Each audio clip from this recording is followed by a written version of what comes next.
Mathematicians. Welcome to another lesson of math with Miss Hayes. So today we're going to be focusing on problems that we call start unknown problems. But before we do that, let's review a few vocabulary words that we need to remember. The first one is start. We all know it's what happens at the start, right? The start is the number you start with. Change. Change is the next number in the equation that's changing this first number some way. Now it might be changing it by adding it, or it might be changing it by subtracting it.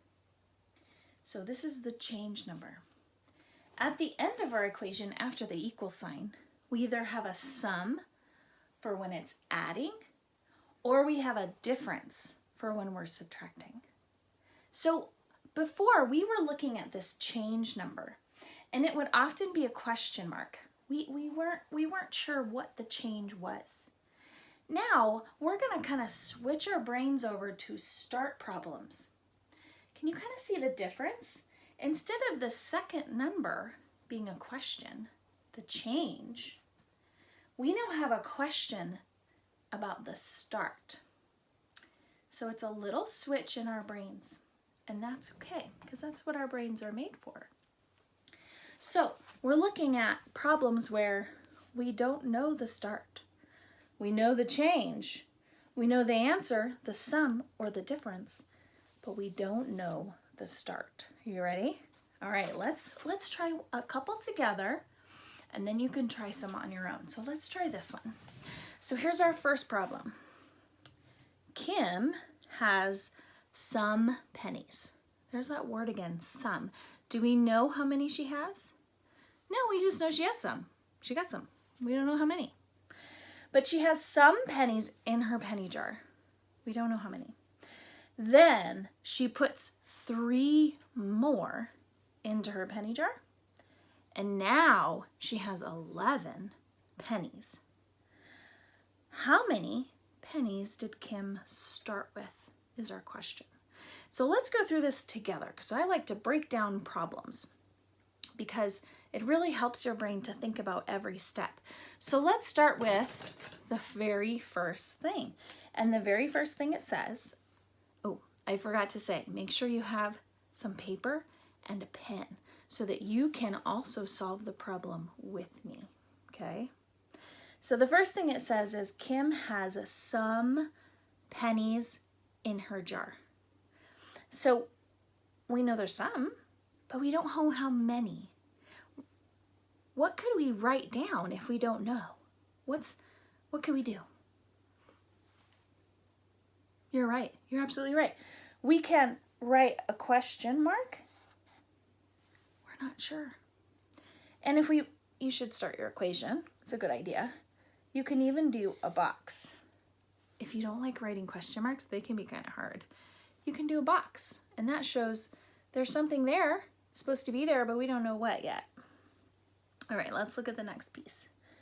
Then she put 3 more in her piggy bank. So we have a couple of important words. We have 3 and we have more. So if you know what to do, start writing it down. I'm going to start with that 3 in my piggy bank. So I know she put 3 more inside. So she dropped in 3 more. And remember, mathematicians always double check. It's what they do. So I'm going to write numbers to make sure that I wrote 3. Not 4, not 2, but 3.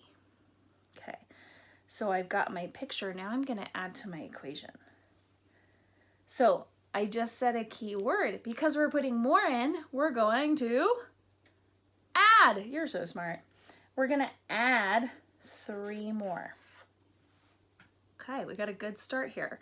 We don't know what we're starting with, but we know we added 3. Okay, next piece of information. Now, after we added 3, now she has 11 pennies. So now we know she has a total of 11. So we're going to put that there. Now, down here, we still only have 3 because we didn't know what she started with. So we need to go from 3 up to 11. Any ideas? We need to do some counting. That's for sure. You're absolutely right. Should we also draw it while we're counting to make sure? Yeah, that's another thing that mathematicians do is they show their work. That way they can share it with other people. So we're going to go from 3 to 11. 3, 4, 5, 6, 7, 8, 9, 10, 11. So now we have 11 pennies. Now we're done, right? What did I forget?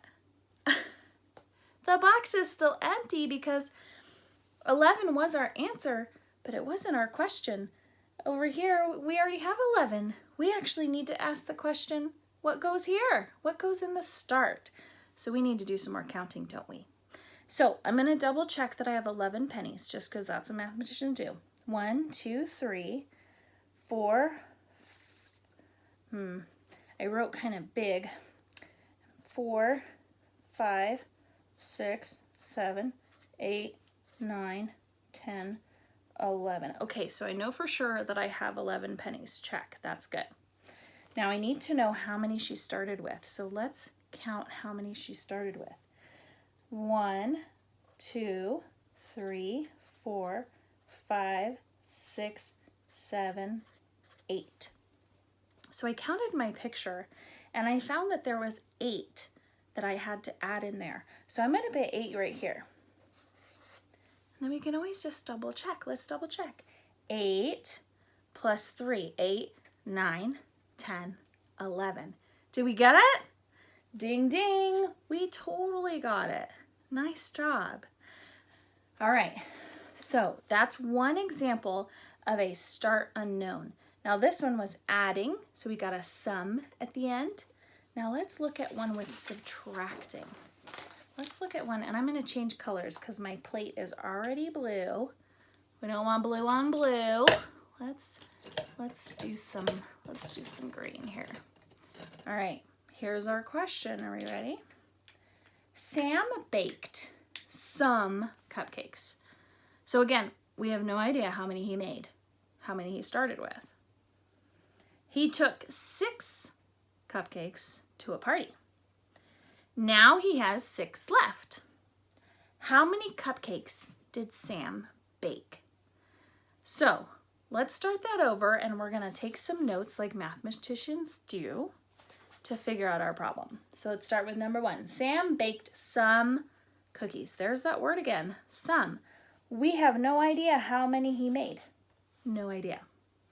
So we're going to start our picture and our equation with a, I don't know. That's okay. It's cool not to know because then you get to figure it out. Second piece of information. He took 6 cupcakes to a party. So if he had a plate of cupcakes and then he took 6, 2, 3, 4, 5, 6, again, double check. 1, 2, 3, 4, 5, 6. He took these 6 away to a party. Are we adding or subtracting? Do we need a plus or a minus sign in here? You're absolutely right. We need a minus sign because he's taking those away. They're gone now. And we know that he took away 6. Right, you are. All right, next piece of information. Now he has 6 left. So after he started with something and he took away something, he now has 6 left on his plate. Well, that's kind of cool because we can just draw 6 on the plate, right? That's what he has left. So he has 6 left. So we're going to do 1, 2, 3, 4, 5, 6. Double check with numbers. 1, 2, 3, 4, 5, 6 on his plate. So he's got 6 on his plate. He took 6 away. What do we need to answer?